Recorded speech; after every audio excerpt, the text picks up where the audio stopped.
Have you ever wanted to create a malicious website, deploy it against one of your friends, and steal their information? No? Oh, yeah, I've never done that either.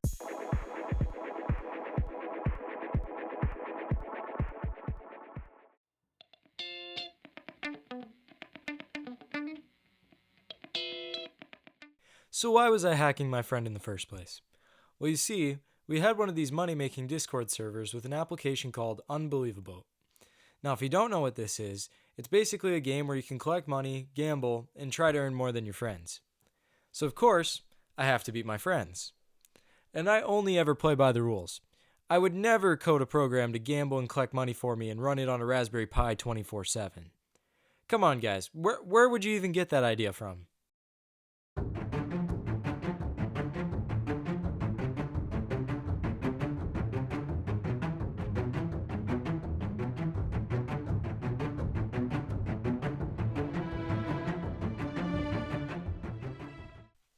So obviously this was unfair, and the owner figured out pretty quick when his server was getting pinged every 2 minutes constantly. So he tried to nerf me. In this game, if you don't deposit your money, it sits as cash in your account and anyone can rob you. I had no way around this. People were robbing me constantly.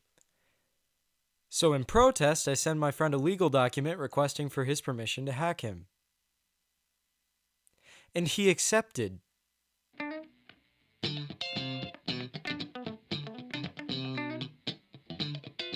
So if you don't know how modern hacking works, it is nothing like how you see it in the movies. I can't just hop behind my computer, install some malicious attack remotely, and steal his credentials that way. That wouldn't work.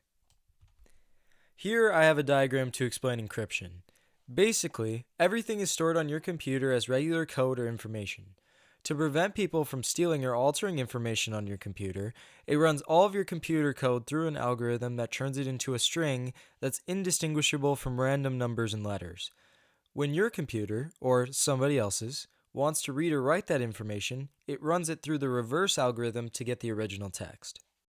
So if I wanted to remotely hack my friend, I would need the reverse algorithm. And if I tried to guess what the reverse algorithm was, that would take 2 to the power of 256 guesses.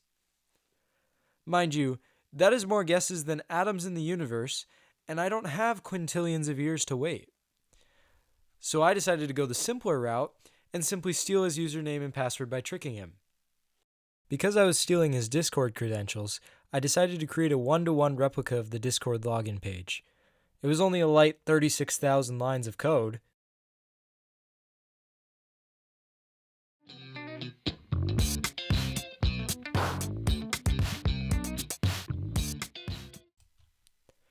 There's a couple things I had to conquer. The first issue was how I was going to get him onto my fake login. The second issue was how I was going to get him off of it before he noticed so he didn't reset his password. To get him onto the fake website, I decided to create a fake Discord server and invite him to it because it's normal to invite by link. But when you text a real Discord link, it has this special bubble. So I had to replicate that so that when I texted my website, it looked exactly the same. Here's what I got it to look like. I then made the website so that when he entered his username and password and clicked login, it would use an external service to text his credentials straight to my phone. So that's how I conquered the issue of getting him onto it. To get him off the website and convince him it was real, I made sure that it would redirect him to Discord and actually add him to the fake Discord server. Here's what that would have looked like for him.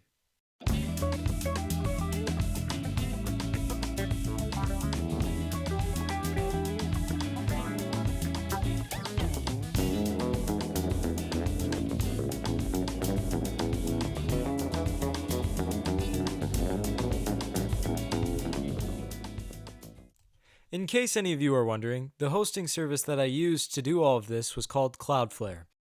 For those who don't know what a hosting service is, it's basically just a place where you can upload your code and create a website so that people can access it online.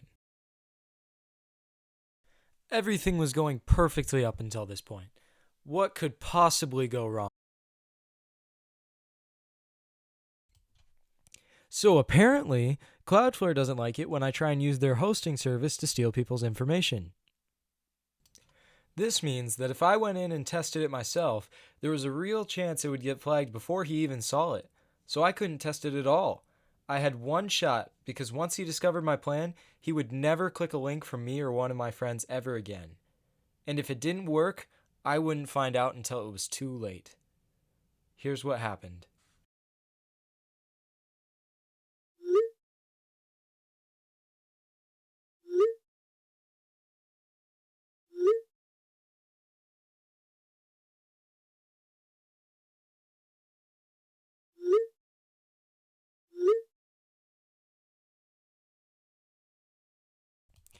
Bro was not convinced and I was panicking. I could not let 2 weeks of work go down the drain because he didn't want to click on the link. I had to think of something. So I quickly let 4 of my friends in on it, and I had all 4 of them send him the malicious link at the same time. Finally convinced, he decides to click on it. Here's what happened.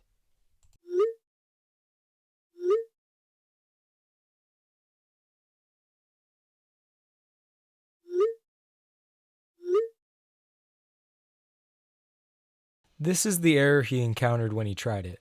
I later went back and discovered that the external texting service had changed their terms of service in the days between testing and him using the link. They made it so that you had to have an upgraded account to be able to use the texting features.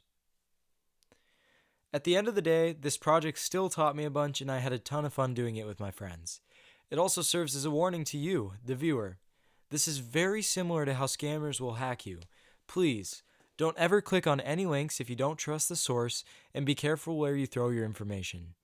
Thank you for watching. This is one of my fondest coding memories and I had a ton of fun with this video. Like and subscribe so I don't infect your computer with a virus. Hey, Future Nix here. As some of you may have realized, this is a re-release of a previous video, and I have been inactive for almost 4 months. In spite of the technical feats it took to accomplish some of the things described in this video, YouTube determined that I had been too descriptive and taken it down. I was discouraged for quite some time, and while I tinkered with some video ideas, I couldn't find the heart to put in another 24 hours of work if I was going to lose it. But now I'm back, and I'm working on a new project, something YouTube has never quite seen before.